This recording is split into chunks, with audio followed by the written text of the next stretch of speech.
All right. Good afternoon, or whenever you're watching the recording. This is the weekly question and answer for April 9th, 2020. This recording will be posted on YouTube, so people will be able to watch this. And just a quick disclaimer, introduce myself. My name is Jamie Hartman. Most of you, anybody watching this probably knows that already, but just to remind you that I am a functional nutritional therapy practitioner. I do not diagnose or treat any disease in any of my work that I do. So questions that get asked about, that kind of thing, I have to defer to people who do. And then also, this information is just general information only. It's not something you should use as a substitute for medical advice, and you want to always consult with your own medical provider before making any changes to diet, supplement, medication, or exercise program. So we've got some questions, and I have them here in slides just to make sure that I don't forget what I want to talk about. So the first question that I'm going to try to answer came in from Katie, and it was about testing. What tests would I recommend is the most important for understanding the status of my Hashimoto's, including any common underlying conditions like SIBO? And as I had alluded to in the introduction when I was talking about who I am and my disclaimer, I don't diagnose diseases or any conditions. The work that I do is in helping support the foundations of the body through lifestyle choices and through diet and through nutrition and through the foundational recommendations. So supporting your body through those things. So when it comes to testing, when I work with my clients about that, oftentimes the context in which I'm ever talking about testing with people is that they have maybe seen a doctor, or they've heard from somebody else, they're on like social media or following a blog about certain tests, and they want to know my opinion on them. And so I really can't ever answer this question very generally that everybody should have certain tests, but I can talk about them generally, and I can refer you to a couple resources. First of all, for Katie and anybody else who has a question like this, if you are not already familiar, if you have Hashimoto's and you're not already familiar with Isabella Wentz, I would strongly recommend checking out her work. She has some great information in this book that I just held up here, The Root Cause, and she has a couple of other books too, Hashimoto's Protocol, where she does go into very specifically that particular condition about some tests that are frequently used. My experience in coaching people and working with people who have had some of the tests that are recommended by Isabella and by others is that they don't always give you the information you're seeking. That's actually, I would say, most times they provide information, but they rarely then provide specific actions that you can take. Occasionally they do, like Katie mentioned SIBO, which stands for anybody who doesn't know what that means, small intestinal bacterial overgrowth. So if you have a test done that indicates that you have that is useful information, because you will then maybe be able to treat that and then see an improvement in your health. So there are certainly exceptions to my general statement that, the tests don't usually tell us what we're looking for. But they do sometimes when you have hit a brick wall or a plateau, whichever metaphor you want to use there, in terms of what you can see as improvement in those foundational things that I work with people on, which is diet, lifestyle, and nutrient repletion. Looking at maybe there are some supplements that you can take. I always want people to stay in contact with their doctors. If their doctor isn't offering testing to them that we think that they need, I work with the client to help them, figure out how they can ask for that testing. Certainly there are blood tests that are important for people with Hashimoto's to have, to understand the state of their thyroid, the state of their health. If you, for Katie and anyone else, if you watched the AIP summit that my colleagues and I put on in January, or if you have access to those recordings, there was one whole session that one of our coaches did on specifically thyroid testing, blood testing, understanding what those numbers mean, understanding, kind of what you might ask for if your doctor's not running the full thyroid panel. So if that's something you haven't yet heard, I would recommend checking that out on top of looking at Isabella Wentz's resources, because that can be very helpful for getting some ideas, for how Hashimoto's should be monitored. Other tests that sometimes people will talk about are doing food sensitivity tests. And I can tell you right now that food sensitivity tests for me and my experience has been that they often give a false sense of information. You get this list of foods you're now supposed to avoid, and you go and you out and you diligently do that, and you find yourself just restricting your diet further and not necessarily getting the improvement you were looking for. Food sensitivity tests can be useful, but I think they're most useful much later in the process. A lot of times people want to do them first, but the reality is they're always just a snapshot in time. And if you do that food sensitivity test early on in your kind of experience with trying to clean everything else up and improve your diet overall, or do AIP, or whatever it is that you're trying to do, the food sensitivity tests that you do early on are going to tell you what's happening when you're kind of in your worst case scenario, when you're at the point where you haven't yet implemented anything and you probably have a very leaky gut. You're probably reacting to a lot of foods that you will not react to forever. And so if you get that test done, and they are not cheap, even the cheap ones are not cheap, you get that test done early and then you do some healing, you're going to go back and look at that and go, well, do I still have to keep avoiding those foods? It's unclear. So I like to have people, if they haven't yet done the food sensitivity test, to wait on that. I'm not saying never do it, but see how far we can get with your diet first. On the other hand, tests like SIBO, as Katie mentioned here, could be very useful to do earlier, because they can help you determine if there's something that is preventing you from getting improvement from your diet.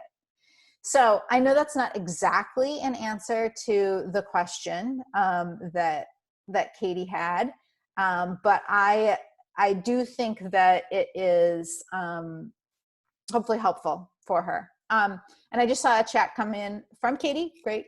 Thank you for typing that in. Oh, yes, you have access to the AIP Summit. Great. Yes, it was Kathy Wright. That was the name of the session. I don't remember which day you'll find it on. You'll have to look for that. But Kathy Wright is the one who did the segment on Hashimoto's blood testing. So we'll definitely check that out. Thanks for asking the follow-up question, Katie.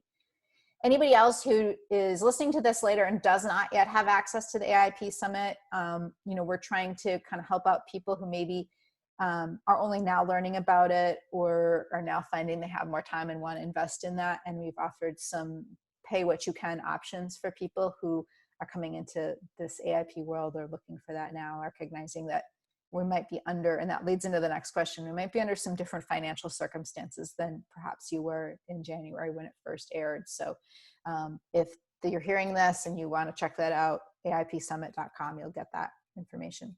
The next question goes right into that kind of same vein of finances. And then how do we decide, how do we prioritize things? So this is a great question. The person who submitted it wanted to stay anonymous, but it's one that I think a lot of us are having, even if the first part of the statement isn't true yet. We might be just concerned about our income. So this particular person says she's lost, or he, I don't remember who it was, but has lost most of her income since the quarantine, since this whole thing has kind of, happened and businesses have had to close. And so read this, I'm not sure I'll have enough money to continue 100% AIP. Is it worth it to do it partially? And I've had a lot of conversations with people that sort of relate to themes around this. And it's not just money. Also, it's like, my life is upended, and maybe I can't get all the food that I thought I would normally get. And so, or I'm, unable to prepare it in the same way because of something that's happened, or, God forbid, somebody in my family is sick and now everything has changed and we're focused on that. It's important to remember that everything you do to support your health is helpful. So whether that's 100% perfect AIP, or it's just simply trying to eat a wide diversity of vegetables and some good protein every day, those are going to be helpful. So when people ask me, is it worth it to do it partially?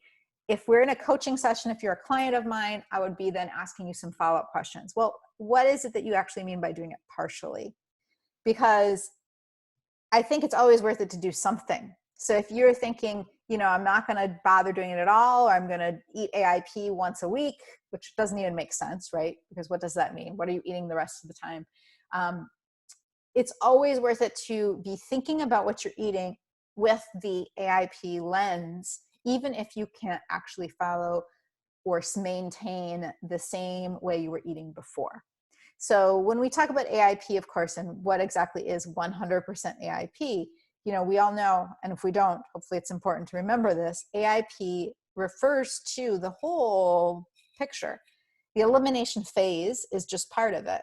And then we reintroduce foods. We want to expand our diet. And this experience we're collectively going through here with the quarantine is a great example of why doing reintroductions is such a good idea. Because it gives you information so that when you are in a surprising situation and maybe sticking with the elimination phase is not easy or even possible, you want to have that information so you know exactly hopefully exactly, or at least somewhat, what's going to happen when you have to deviate from what had been your intention. So for example, you know, maybe let's imagine a worst case scenario and you are relying on a food bank or meals that have been prepared by somebody else and delivered to you, or you're picking them up and you really can't say I have dietary restrictions.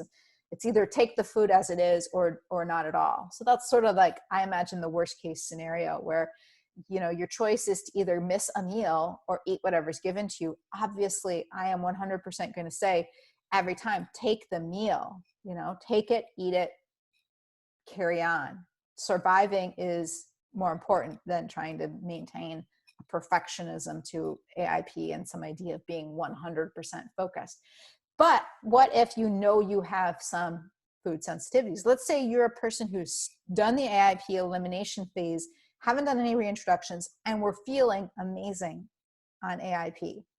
How do you know what to do next? Is it worth it to just, you know, try to get as many of those meals AIP, or eliminate the things that you can eliminate? In that case, I definitely think it is worth it to try to do that partially. So if you know your triggers, clearly try to avoid those, you know. So even in an emergency situation where you're dependent on food that you haven't been able to prepare and choose yourself, perhaps you can still avoid the gluten. You know, you can still avoid some of the major obvious nightshades. Maybe you can ask for it to be dairy free. You can prioritize there. If you know those foods are going to be triggers for you, clearly it's in your best interest to avoid them. If you don't know what your triggers are, because maybe you have just started the elimination phase, are feeling good, and you haven't gone through that reintroduction process to determine which are the foods that are going to be your problems and which ones you can eat, my suggestion to anybody would be prioritize being gluten-free. You get your most kind of bang for the buck there by avoiding gluten. And when I say being gluten-free, I don't mean, you know, getting that like crappy food, but just having it on crappy, you know, gluten-free bread. The best thing would be to not eat the bread at all in that situation, you know. So if it was, if it is possible to do that, that would be the first thing you'd want to prioritize, avoiding that gluten. And then my other one that I see with a lot of people, some people are able to add it in, but other people are not. It's a common allergen and it's a good idea to avoid it, would be dairy. And one other reason I like those two is that they're fairly easy to ask for when somebody else is preparing your food, because there's a lot of awareness these days of those two allergies. You don't need to necessarily call it an allergy if you don't like fibbing, but you can say, I have some, you know, health-related dietary needs, and I really need this to be dairy-free and gluten-free. A lot of times that can be accommodated, so it's worth asking for that if you can. And then the other thing I would try to avoid if you have an autoimmune condition are any nightshades, which is not always as easy to do, not always possible, especially because many people who are preparing the food for you or giving you the food are not going to necessarily know what that means. But you can say, I don't want the tomatoes. If I could have this other thing instead, that would be great. So trying to avoid tomatoes, trying to avoid peppers and spices would be the other priorities. So to reiterate, the priorities for somebody who doesn't know what their triggers are would be to try to avoid gluten, try to avoid dairy, try to avoid nightshades. And then the fourth point on that is that you should be trying to eat as much nutrition as you can, as much nutrient density as you can. So as many vegetables as you can get, as much variety and protein that you can get. So if you can get fish, if you can get tuna in cans or sardines in cans, I don't care right now if this is like the best quality tuna or sardines. Any at all will be fantastic for you. That's great, great protein sources with other nutrients in them. So focus on nutrients. Focus on nutrients and avoid those big triggers. And then do what you can to just give yourself some love, because honestly, getting enough sleep and managing your stress will make up for a lot of the compromises you have to make. And they are just so critically important that you do care for that part of you and just get through the emergency. So I hope this answer is helpful. I recognize that this is a real concern for some people, for many people, you know, and it may be kind of an impending concern.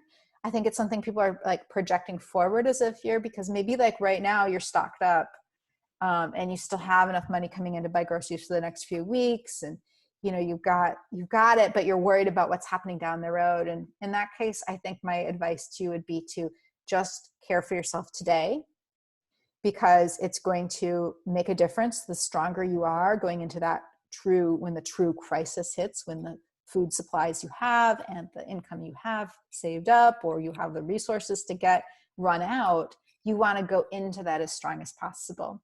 So if we were talking and this person told me that, you know, I'm worried about it in the future, which is kind of what this question says.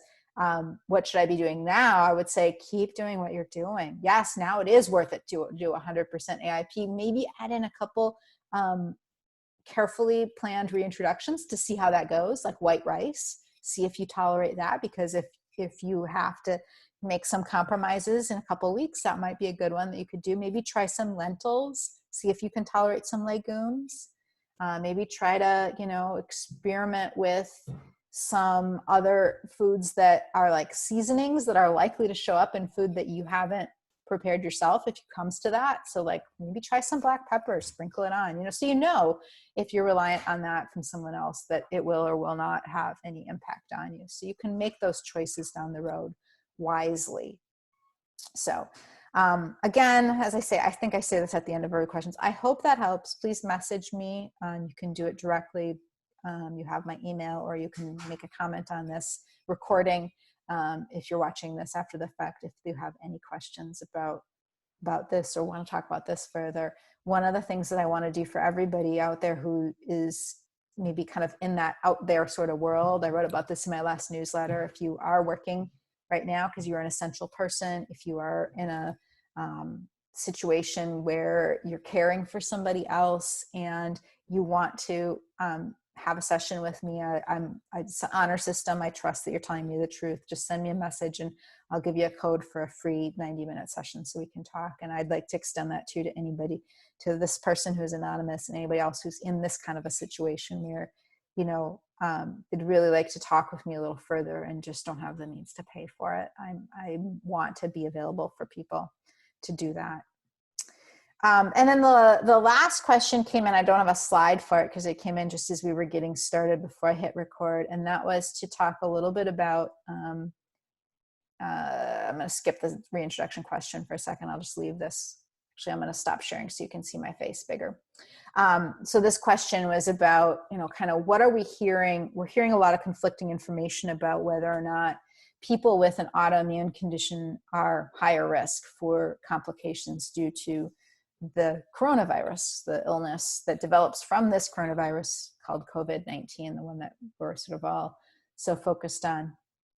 And, you know, I too have heard lots of different things, but I really have come to the decision that I think it boils down to when I look at, so let me back up. When I look at who are the people that they know for sure are at very high risk for, you know, mortality, for actually dying of this disease and having severe complications that lead to death or to prolonged illness and needing support. The things I see in common are that it's people who have an impact to their heart and lungs and who have diabetes. So if your autoimmune condition affects some of those things, if your autoimmune condition is type 1 diabetes, for example, or if your autoimmune condition has affected your lungs and your heart, your cardiovascular system, then in that case, the answer is probably yes, you are at higher risk.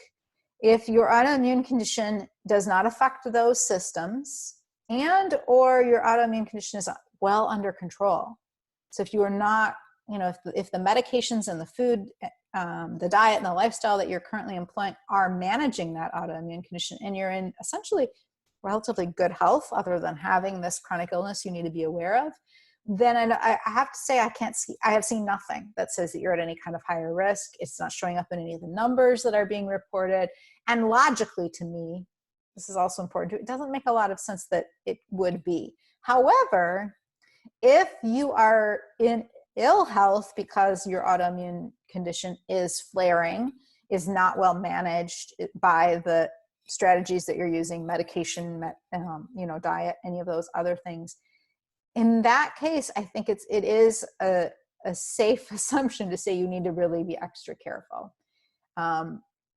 Example. So here's one that people may not have thought about. One example is that if you have an autoimmune condition like the one I deal with, which is an inflammatory bowel disease, and when it's active, we sometimes have anemia, because we have bleeding. So in that case, anemia that's to an extreme level means a reduction in your carrying capacity of the red blood cells of oxygen in your blood, which can be a strain on your heart. So ergo, if you kind of follow that path, that could mean that a person with a bowel disease that is in a very active state, they're experiencing a lot of blood loss from that, and they have anemia, will have a harder time with any virus that affects their cardiovascular system, their lungs, their heart, all of that. They will have a hard time with that. So whether that number is ever going to show up in statistics, I don't know, because this may be a small enough portion of the population. It might not be tracked. I don't know, but I think that it's a good indication for anybody who hears themselves in that to make sure we're managing our underlying autoimmune condition as best we can. So that's it. I talk to myself about that. I say, okay, this is why I really need to prioritize the nutrients that I eat. When I'm planning my meals, I need to make sure I'm getting my organ meats, I'm getting liver, I'm actually taking an extra iron supplement. I don't often do that, but I am now, just to make sure I'm really loading up on that. It's one my doctor has recommended. I've checked with my doctor about it. I think it's important. Be careful about iron supplements. I don't recommend them specifically to people unless I know that their doctor thinks they need to be on them based on blood tests. But if that's you, really pay attention to that. So you've got that oxygen carrying capacity. And at the same time, I don't want to have a flare of Crohn's disease, because that could trigger bleeding, which could trigger this blood loss, which could make it much harder for me to manage the effects of the virus if I should catch it. So my thought in thinking about whether or not, we are at higher risk or not is not about should I be even more concerned about being exposed to the virus? We should all be concerned about being exposed to the virus, because that's how we're stopping the spread of this. We're flattening the curve, all that stuff.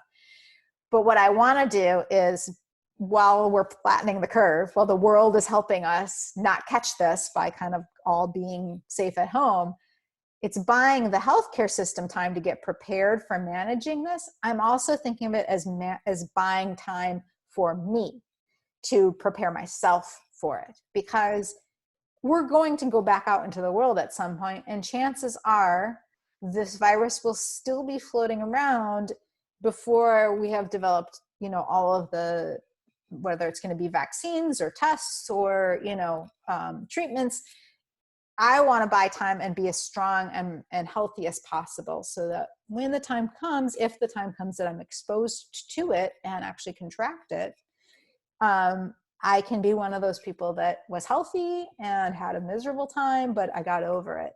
So that's my focus, is while we're all staying safe at home, focusing on nutrients, focusing on stress reduction, even though this is a stressful time, trying to work in some of those tools and activities that I know help me with stress, and getting enough sleep. Sleep is at the top of that pyramid, no matter what you look at. And this is something that I think all of the experts will agree. We can all help ourselves by trying to get better sleep. So whether that means that you have to spend more time in bed.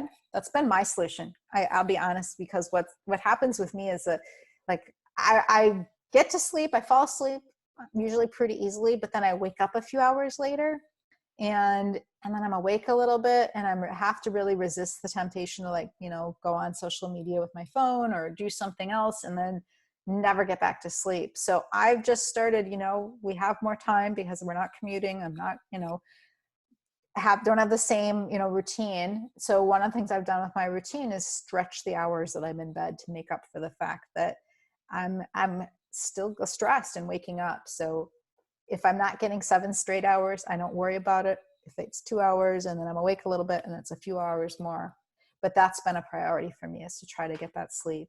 And then again, continuing to focus on the nutrients that really are going to help keep me as strong as possible. So as you think about key nutrients, things that you want to do are anything that you know that you in the past have been deficient in. If you're like me and you know that anemia can be an issue for you, I'm going to focus on blood building things. So that's going to be, for me, foods that are high in iron, but also I want to make sure I'm eating foods that have some of those other cofactors that help build iron, or help iron build red blood cells. So vitamin C is another one that I know I need to make sure I get. We also know that zinc is something a lot of people are deficient in and is helpful for the immune system. So I'm not necessarily saying go take a zinc supplement, but make sure that you are eating foods that are rich in zinc. And if you're not sure what that is, it's really easy to Google, you know, foods that are high in zinc, but oysters are probably the number one that you can get. So, and again, they can come in a can, tinned oysters, eat those, that'll help there. And then vitamin A. And again, I don't suggest a supplement for this, but just foods that are high in vitamin A. So brightly colored vegetables are a great source, and liver is a great source. So actually, if you just consider those 3 nutrients that I just mentioned, liver is a great source for all of them. So we don't need to go overboard. You don't need to eat it, like, you know, 3 times a day, every day, but now is a great time to learn to like liver and start to eat that. That will help. Again, preparing your body, because ultimately we probably will get exposed to this. So while we're buying time here and staying safe at home, try to build that up, because that is going to make you a lower risk person rather than a high risk person. So I have like just 2 minutes. I did see that pop up. Thank you, my dear, who just popped in a question. How do I feel about powdered liver capsules? Well, they're very expensive. That's how I feel about them. And I am cheap. And powdered liver capsules, I'm sure they're fine. They're fine. But you have to pay a lot of money for them, and you can get some liver really cheap and cook it at home. And it's actually pretty delicious once you learn to like it. But if you just can't bring yourself to do that, or say you already have the capsules, go ahead and take them. I mean, don't let them go to waste. I had, my friend Mickey did a breakdown of the cost on it. I don't have the numbers memorized, but it was like unbelievable how much more expensive that would be if that's your solution than to just get some liver. On the other hand, if everybody gets on the liver train and grocery stores are not very stocked in it and it's hard to get them, you might find that that's actually better because it's shelf stable. So, you know, whatever you can get is great. That's how I feel about them. All right. Thank you, everyone. Thank you for the folks who turned in live, and anybody who's watching this later as the recording. I will come back again next week. It'll be 3 o'clock Eastern time next week.